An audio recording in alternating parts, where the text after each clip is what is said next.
জয় রাধে, জয় নিতাই চৈতন্য। প্রথমত আপনাদের কাছে ক্ষমা চেয়ে নিচ্ছি। কয়েকদিন আমার শ্রীমদ্ ভগবত কথা ছিল, তো অনেক দূরেই ছিল, সেই কারণে আপনাদের মাঝখানে একদিন শ্রীমদ্ ভগবত গীতার ভিডিওটি আমি দিতে পারিনি, তার জন্য অনেক অনেক ক্ষমা প্রার্থী আমি। আজ থেকে আবার শুরু করছি যেভাবে চলছিল। চলুন প্রথমে আমরা দেখে নিই। আজকে প্রধানত আমরা 24তম শ্লোক সম্পর্কে আলোচনা করব। আগের শ্লোক আমরা 23তম শ্লোক পর্যন্ত ধ্যান যোগে আলোচনা করেছিলাম। এই জায়গায় ভগবান খুব সুন্দর বর্ণনা করছেন। প্রথমে ধ্যানের জন্য ধ্যানের যে পদ্ধতিগুলি সেগুলো ভগবান বর্ণনা করলেন। এরপরে ধ্যানের নিবৃত্ত হওয়ার জন্যে যে প্রকরণগুলি সেগুলি ভগবান বর্ণনা করছেন, যে কিভাবে আমি এই প্রকার নির্বিকার ধ্যানে প্রকৃত হতে পারবো বা আবির্ভূত হতে পারবো, বা কীভাবে আমি করতে পারবো এই কাজগুলি। চলুন অবশ্যই সেই বিষয়টা আমি আপনাদেরকে জানাবো। ভগবান 24তম শ্লোকে ধ্যান যোগে সেই কথাটি বলছেন। প্রথমে আমরা 24তম শ্লোকটি আস্বাদন করে নিই, এরপরে আমরা সেই কথার মধ্যে প্রবেশ করব। ভগবান 24তম শ্লোকে অর্জুনকে বলছেন যে সংকল্পা প্রভাবানা কামাংস্তক্ত্যা সর্বশেষতঃ মানসৈবেন্দ্রিয়া গ্রামং বিনিয়ম্যা সম্যান্ত্যতঃ। ভগবান বলছেন সংকল্পজাত কর্মকে বর্জন করে, অর্থাৎ কর্ম দুই প্রকারে হয়। এক হচ্ছে সংকল্পযুক্ত কর্ম, আর এক হচ্ছে সংকল্পবিহীন কর্ম। দুটোই কিন্তু কর্ম। সংকল্পযুক্ত কর্ম মানে ধরুন আমি ভগবানের কথা বলছি, এখানে চাওয়া থাকে যে এর পরিবর্তে আমার কিছু হোক, এটা হচ্ছে সংকল্পযুক্ত। এর জন্য সংকল্প হচ্ছে, এই কারণে পরিবর্তে করছে। আর নিঃসংকল্প কর্ম বা নিঃসংকল্প যোগ কখন হয়? যখন ভগবানকে ভালোবেসে করা হয়, সেটিকে বলা হয় নিঃসংকল্প।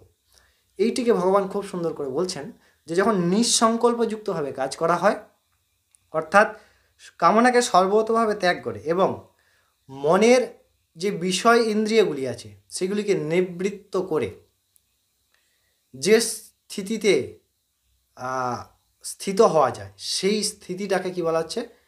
যোগীর স্থিতি। অর্থাৎ যোগী ভগবানকে পাওয়ার জন্য কোনো কারণ ছাড়া যখন ভগবানের ভজন হয়, যেমন আমরা লক্ষ্মী পুজো করি বা গণেশ পুজো করি, প্রধানত দোকানে ব্যবসায়িকরা পুজো করেন কেন না? যাতে দোকানে সেল বৃদ্ধি হয়, অর্থাৎ বিক্রয় হয়। তাহলে এটা কাম এবং সংকল্পযুক্ত। কিন্তু যোগীগণ তা করে না। যোগীগণ ভগবানের সঙ্গে যুক্ত করার জন্যে, তখন আর এই জন্যে করছি এই মহত্বটা থাকে না। অর্থাৎ যখন ভগবানের কাজ করার জন্যে বাকি প্রাকৃতিক বস্তুর মহত্ব বিলীন হয়ে যায় বা দূর হয়ে যায়, তখন সেই কর্মকে বলা হয় কাম ও সংকল্প বর্জিত কর্ম। একেই বলা হয় নিষ্কাম কর্ম। এই নিষ্কাম কর্মই আমাদেরকে ভগবত প্রাপ্তির প্রধান এবং অদ্বিতীয় কারণ।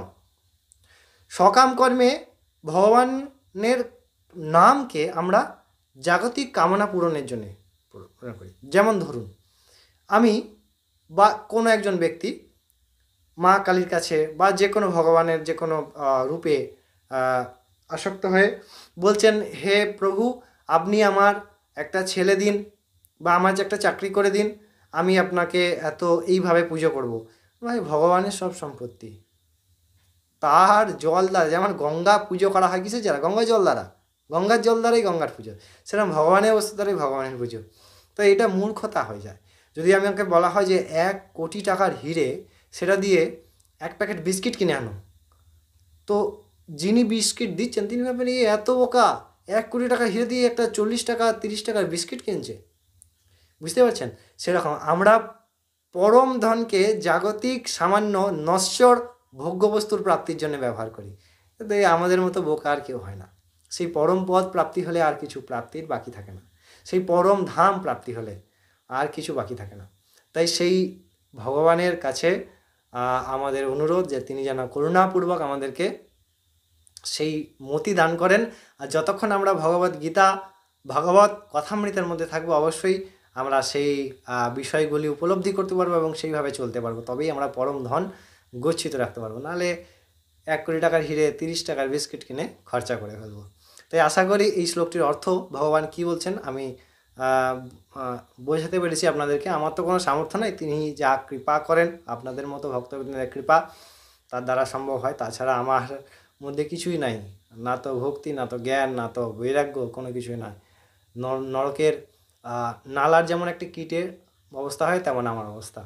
তিনি করুণা করে করছেন, তাই আপনাদের মতো ভক্ত থাকছেন। তাই অবশ্যই যদি ভালো লাগে, আমরা প্রতিদিন শ্রীমদ্ ভগবদ্গীতার এক একটি শ্লোকের উপর আলোচনা করে, অবশ্যই আমাদের সঙ্গে জুড়ে থাকুন সাবস্ক্রাইব করে, এবং বেল বাটনটি ক্লিক করতে ভুল করবেন না। অবশ্যই লাইক করে শেয়ার করতে ভুল করবেন না। ততক্ষণ আমার প্রাণনাথ ভগবান শ্রী শ্রী নিতাই চৈতন্য মহাপ্রভুর অনুকম্পায় অনেক ভালো থাকুন, অনেক সুস্থ থাকুন। জয় রাধে, জয় নিতাই চৈতন্য।